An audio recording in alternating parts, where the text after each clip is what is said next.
Can you be yourself at work? It's a tricky question, isn't it? And it changes moment to moment. If you've seen my TED Talk, you'll have heard a little bit about my background and some of the problems that I'd had and the solutions that I came up with. And I'm going to talk a little bit more about the detail into this. I'm going to dive a little bit deeper, and we're going to learn a little bit more thanks to the benefit of a webinar that I ran on this very topic. The audience that I spoke to had reflections and things to share with me, which I learned a lot from. And they had questions as well, which enabled me to understand more about what they needed to know. So this is the extended version. Based on the lessons learned from that webinar, I'd like to talk to you a little bit more about what this means to me and what this question also meant to the other people on that webinar. And that was the first question that I asked them. I asked them, this idea of being yourself at work, what does that mean to you? The answer that they gave me was that it meant authenticity.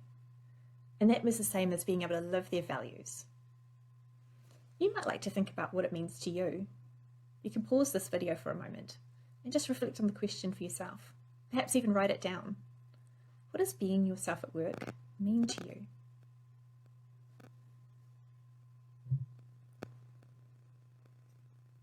The next question that I asked the participants was what the benefit was of being themselves. We all like this idea of being ourselves at work. So many articles have been written about it and all the benefits of it. But from a personal perspective, what's the benefit of being yourself at work? They had two main answers. One of them was to do their best work and to really enjoy doing it. So it was about performance, productivity, sustainability of their own energy, that sense of ease you get from being yourself, and being able to really understand and know what their strengths were and to be able to use them. On the other hand, the benefit of being themselves at work was being connected with others, feeling confident and relaxed, having truthful collaboration where they could be honest, having trusted relationships with others, and being able to communicate their ideas easily. Now already I can feel like this would really feel amazing. It would feel so satisfying and fulfilling to be able to do our best work and enjoy doing it while also staying connected with others. So the benefits of being yourself at work are clear. But think about it. There are also times when we feel as if we can't be ourselves at work. And so I asked the participants of the webinar, what's the benefit of not being yourself at work? There was a very clear answer. And again, if you've seen my TED Talk, you'll know that I have this theory about a type of thinking that really stops us from being ourselves at work, and it also stops us from really learning and innovating and trying new things. And I've called it safe thinking. The benefit of not being yourself at work is to be able to continue thinking in this way, to be able to focus on success, to be able to focus on action, being able to be the expert in fitting in. Now the participants were pretty much 100% on board with one of these ways of thinking, that the benefit, the clear benefit of not being themselves at work was fitting in.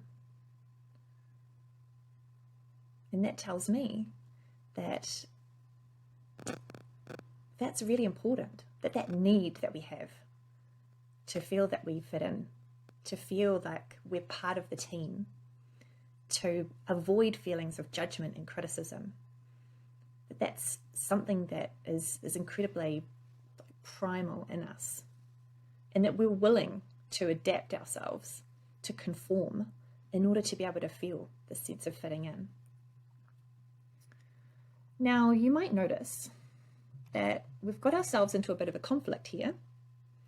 So on the one hand, in order to be able to feel confident and comfortable, I need to be authentic and live my values. And so I don't want to fit in. However, at the same time, to feel confident and comfortable, I need to be connected with others. So I want to fit in. And think about it for yourself for a moment. If you had both of these preferences, both of these needs at exactly the same time, what would you do? What would that create in you? How would you think? What would you feel? How would you act? You might even just want to stop the recording for a moment, just hit pause and write down what you might do. Now, I can tell you for myself that this little person here, the cogs are trying to turn, but they're in conflict. They're trying to go in different directions. And what this person's experiencing is the sense of conflict that comes from having these two opposing thoughts. They're inconsistent. And so it actually creates in us a sense of cognitive dissonance. Now, cognitive dissonance feels internally like a threat. It feels really uncomfortable. And as a result, we usually want to return back to a sense of comfort and feeling okay and feeling like we know what to do. And what that usually means is that we do the option that feels most comforting, that feels most psychologically safe. So that might mean that we fit in. We choose to do that. That might mean that we choose to be authentic and live our values, but we do it from a place of really feeling insecure or threatened, and so we might not do it to the best of our abilities. Or we might find some other compromise that we might do instead. Now, I've actually got an example that I can share with you from today, and it's how this conflict was playing out. Because the conflict can lead to a whole range of feelings. We can feel lost and adrift. We can feel isolated. We can feel confused or stuck. And that's exactly how I was feeling today. I felt confused and stuck because I was experiencing the cognitive dissonance of these two conflicting ideas. So what were the ideas? It was actually about recording this video. On the one hand, I really wanted to record this video because I wanted to feel the sense of achievement, of being able to make progress, share something that I've been working on. I knew that that would feel really fulfilling and satisfying. And I thought some others could benefit from it as well. So to really be myself and do what to me feels like living in line with my values, I really wanted to record this webinar. However, at the same time, there was another part of me that felt so tired. And it just wanted to rest and relax. And this part of me was telling me, hey, why don't we just leave this till later? Why don't we just do this another day? Why can't I just take a bit more rest and just find a little bit of relaxation and do something else instead? So how did I unpack that? And how did I move from this feeling of being stuck and confused to where I am now, which is actually recording this webinar? I had to really go through and use a thinking process to understand what the needs were that I was trying to meet. So it's either I don't want to prepare this webinar or I do want to prepare this webinar. And there were these two needs. On the one hand, I need to rest and relax. I really need that. That was my honest, authentic truth. However, I also need to feel the sense of achievement and progress. So what would it look like if I met both needs at the same time and didn't feel like I had to compromise? Well, for me, the answer was simple. It would be restful achievement. Being able to make progress and complete something, where at the same time feeling a sense of relaxation, feeling more of a sense of ease. So I have to come up with options. How could I do that? Well, number one, I could keep things really simple. No bells, no whistles. Just me and my PowerPoint and a camera. And not worrying about the mistakes or those perfectionistic tendencies that I would usually let slow me down or stop me from doing something. And option number two, I can just let myself flow and have fun with it. So what I did is I decided that I wanted to feel really comfortable.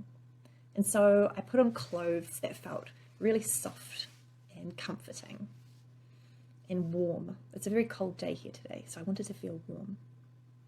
And I used one of my favorite fragrances that helps me feel really calm and relaxed. And I did some things which were fun. I listened to music, I put on some makeup so it would help me feel good about myself. And you know what? within a very short period of time, I actually really felt like doing this webinar. I was still feeling restful and relaxed. It didn't feel pressured.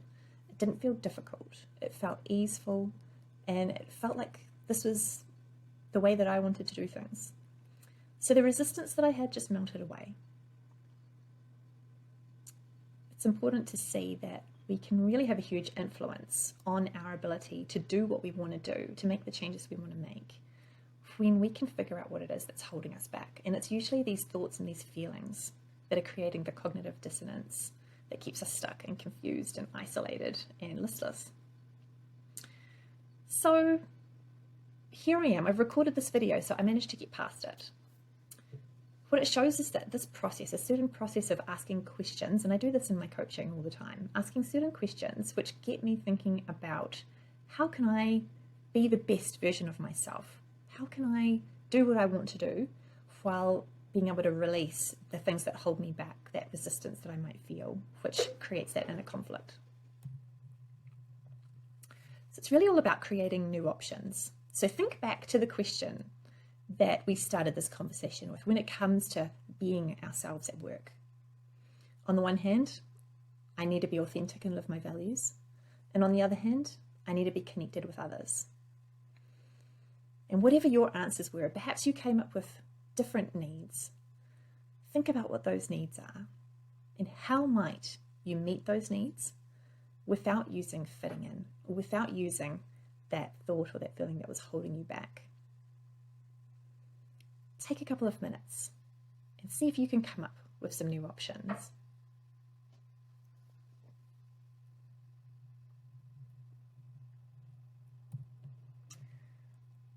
I talked a little bit about my solution in my TED talk, and it's these 4 pillars which I come back to all the time. And they're actually the solution to those 4 feelings which I talked about a moment ago. Feeling aimless, feeling confused, feeling stuck, and feeling isolated. So the solution for me, first of all, was purpose. When I'm really lacking that sense of direction or I'm feeling adrift, I define that sense of purpose, what it is that I'm here to contribute and who it is that I'm here to serve and how I can help them, what impact I can have. And that enables me to enjoy work more and feeling that sense of contribution and a sense of meaning, like I'm here for a purpose. And that gives me vitality, a reason for getting out of bed in the morning, and just a real great sense of satisfaction and fulfillment. Secondly, connection, especially if I'm feeling isolated. I know connecting with others and really deepening relationships so that I have these real trusting interpersonal relationships can lead to so much growth, not just for me, but for the other person as well. Clarity for me is about going through, taking the time to work out what are these benefits, what are the needs that I'm trying to meet, how am I trying to go about it, where's the conflict, and what can I do to see what that limited thinking is, maybe create some new options and achieve new goals, at least just make progress. One step in the right direction can create the momentum that we need to head in the direction that we want to head to. So even just the smallest step can make a big difference. In learning, rather than needing to be the expert and rather than feeling a sense of like, well, yeah, I got this, I know it all already, relying on my ability to learn means that I'm always discovering something new about myself, something new about others, something new about the situations that I'm in, and it opens me up to ask questions. Having the curiosity and the openness in our mindset to focus on growth and to be able to adapt without feeling the need to self-protect or, without needing to blame others or any of the other things that we tend to do. It's really just focusing on what do I have to do with this? How can I change something in myself to bring something new to the situation that I'm in? I also learned that being constructive has all these huge benefits. Now, these 4 pillars that I told you about in my solution, it's all about how I come back to being a much more constructive person. And in human synergistics, I learned a lot more about what it means to be constructive and the positive benefits that this has for us as people and as leaders. If we're working with other people, then we want to have a positive impact on others. So constructive people are less stressed, they've got better health and well-being, better working relationships, greater readiness for promotion. So obviously people are perceiving them as being capable and effective and prepared. And they are measurably more effective in their role.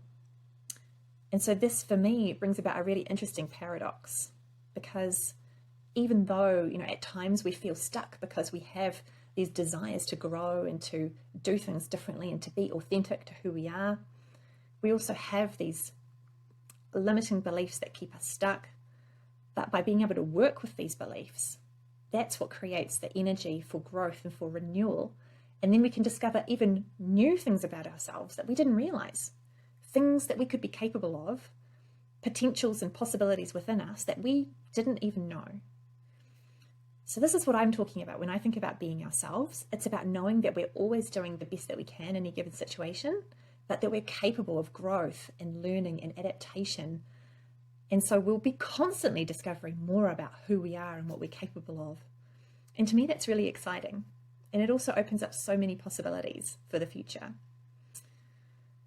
So through learning more about these different behavior types, constructive types and defensive types, I decided that it would actually benefit me and others if I became accredited in using the human synergistics tool sets. And so now I can use those assessments with others so that they can have a visual representation of just how constructive their own growth is, what are the thoughts that help them be more effective, and what are the thoughts which can negatively impact some of these things. So people find that really beneficial, and yeah, it's a really helpful way to be able to get an objective assessment of where you're at and what your thinking styles are. So I want to just wrap up by focusing on this idea of being ourselves as a choice. That in each moment, we have the choice to be more of who we are, to discover more about ourselves and others, to really show up the best that we can be, the best of who we are, the most courageous, the most curious, the most constructive version of ourselves. But to do that, we actually need to be really honest with ourselves first. We need to be honest with ourselves about the things which conflict within us. We need to understand what those things are and be able to work with them so we come up with new options for how we might be successful. And that's going to be unique for everybody. Ultimately, it's about being true to ourselves and letting our true selves be seen, as Brené Brown says. And just know that no matter what happens, you're always growing. You're always doing the best that you can. You're always being yourself. And everyone is capable of growth and adaptation towards whatever the goal that you have for yourself. So on that, I hope you've enjoyed this, and I'd be really interested to hear any questions that you might have or anything which you'd like to know more about. So feel free to reach out to me on LinkedIn or through my website. It's lindenvasey.com. Have a great day.